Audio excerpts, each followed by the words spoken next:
नमस्कार, मी पंजाब डग. विदर्भात अनेक तुम्हाला सांगू इच्छितो की 17-18 आता उद्यापासून काय होणार आहे, थोडं सूर्यदर्शन होणार आहे. पण स्थानिक वातावरण तयार होऊन काय होणार आहे, रात्रीच्याला दुपारी 4च्या नंतर एकदा पाऊस येणार आहे. म्हणून अमरावती जिल्हा आणि विदर्भातल्या शेतकऱ्यांनी हा अंदाज लक्षात घ्यायचा.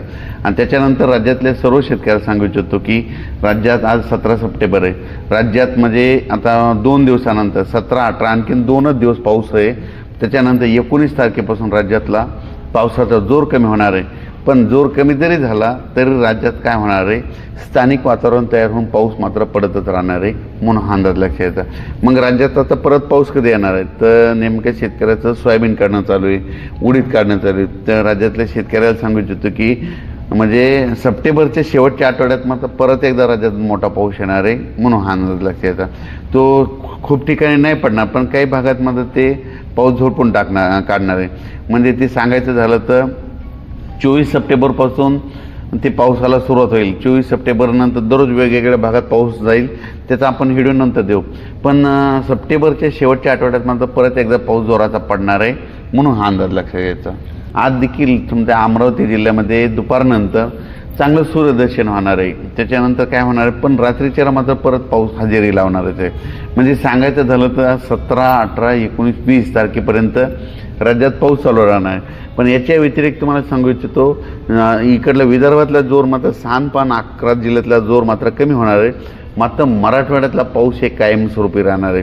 म्हणजे मराठवाड्यात 21 तारखेपर्यंत 21 सप्टेंबरपर्यंत तुम्हाला सांगू इच्छितो कोणत्या जिल्ह्यात आणखीन पाऊस राहणार आहे. लातूर जिल्ह्यामध्ये पाऊस राहणार आहे, परभणी जिल्ह्यामध्ये राहणार आहे, नांदेड जिल्ह्यामध्ये राहणार आहे, हिंगोली जिल्ह्यामध्ये राहणार आहे, जालना जिल्ह्यामध्ये राहणार आहे, बीड जिल्ह्यामध्ये राहणार आहे, अहिल्यानगरकडं राहणार आहे, सोलापूरकडं राहणार आहे. ह्या पट्ट्यात मात्र आणखीन 19 तारखेपर्यंत दररोज वेगवेगळ्या भागात, आता लय खूप काही मोठं नाही पण दररोज एकदा हजेरी लावून जाणार आहे. या जिल्ह्यात मात्र एकदा हजेरी लावणार आहे. म्हणून ह्या अंदाज लक्षात घ्यायचा. त्याच्यानंतर कोकणात देखील पाऊस आणखीन 17, 18, 19 3 कोकणपट्टीमध्ये सांगायचं झालं कुडाळपासून ते नाशिकपर्यंत ते पाऊस देखील चालू राहणार आहे. म्हणून हे अंदाज लक्षात घ्यायचा. उत्तर महाराष्ट्रात देखील तशीच परिस्थिती राहणार आहे. उत्तर महाराष्ट्रात देखील 17, 18, 19 तारखेपर्यंत असाच पाऊस राहील. फक्त थोडंफार उघड होईल, पण असा जोर जरा कमी होणार आहे. म्हणून हे लक्षात येतं. त्याच्यानंतर सांगायचं झालं तर जळगाव जिल्हा, बुलढाणा जिल्हा या पट्ट्यामध्ये काय होणार आहे, आणखीन 17, 18 आणखीन 2 दिवस मात्र पाऊस राहणारच आहे. फक्त काय होणार, थोडी उघड भेटणार आहे. म्हणजे एवढं जे पहिला जे जोर होता ते मात्र कमी होणार आहे. जे काही जे सुटलेले भाग आहेत, जिथं पाणी साचलेलं नाही, समजा ज्यांना त्याला पाणी नाही, आता हे जे परतीचा पाऊस आहे ना, आणखीन हे सप्टेंबरचे आणखीन 10-12 दिवस आणि ऑक्टोबरचे 10 आणखीन 20 दिवस मात्र पावसाचे दिवस राहिलेले आहेत.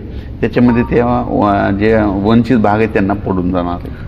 काय झालं की हे पृथ्वीचं तापमान वाढलेलं आहे. तापमान वाढल्यामुळे काय होते की हवेचे कमी दाब तयार होतात. कमी दाब तयार झाले की वारे जास्त दाबाकडून कमी दाबाकडे येत असल्यामुळं हे अशी भविष्यामध्ये असं परिस्थिती राहणार. हे करायचं असेल तर झाडं लावावं लागतील. झाडं लावा, पृथ्वीचं तापमान कमी करा.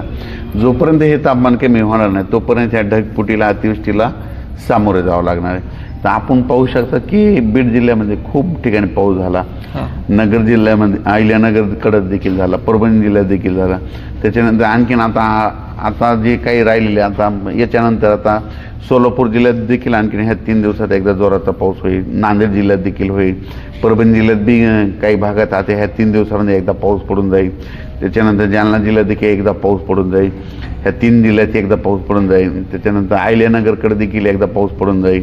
त्याच्यानंतर धुळे, नंदुरबारकडे जरा पावसाचा जोर थोडा कमी राहणार आहे. धुळ्यापर्यंत चांगला पाऊस राहणार आहे. जळगाव देखील काल रात्रीच्यालाच खूप झाला. नाशिककडे देखील आणखीन 2-3 दिवस पावसाचा जोर आहे. म्हणजे एवढं काही मोठं नाही, पण पाऊस मात्र ह्या 2-3 दिवस मात्र पावसाचं वातावरण राहणार आहे. सर, ऑक्टोबरमध्ये पावसाची कशी स्थिती राहणार आहे? 10, 11, 12, 13 ऑक्टोबरला एकदा पाऊस येणार आहे आणि त्याच्यानंतर पाऊस निघून जाण्याची तयारी ठेवणार आहे. 10, 11, 12, 13चा एकदा पाऊस येईल.